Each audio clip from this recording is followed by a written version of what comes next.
नमस्कार, मी मयुरी आणि आपण पाहत आहात 7 स्टार न्यूज। कडेगाव तालुक्यात सध्या कदम विरुद्ध देशमुख लाड, काँग्रेस विरुद्ध भाजप असा मुकाबला स्थानिक स्वराज्य संस्थेत पाहायला मिळत आहे।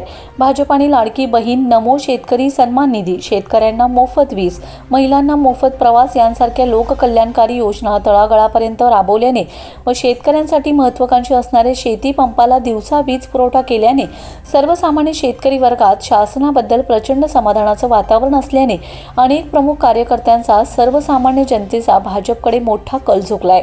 देशात मोदीजींच्या तर राज्यात देवेंद्रजींच्या नेतृत्वाखाली कणकर सरकार थेट शेतकरी लाभार्थ्यांना मदत करत असून जिल्ह्यात चंद्रकांत दादांसारखा कार्यकुशल व अनुभवी पालकमंत्री लाभले आहेत।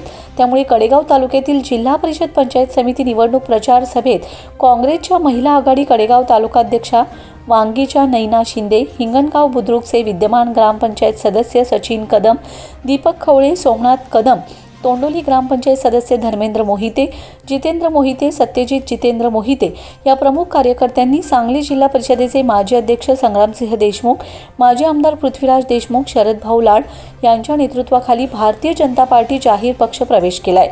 यावेळी जिल्हा परिषद माजी उपाध्यक्ष दत्तूशेठ सूर्यवंशी, शकुंतला पिंगळे, आशिष घारगे, हनुमंत कदम, बाबजी यादव, प्रकाश गडरे, सुरेश शिंगटे, शंकर घारगे, विश्वतेज देशमुख, जितेंद्र मोहिते, अशोक कदम, दिनकर मोहिते प्रमुख उपस्थित होते।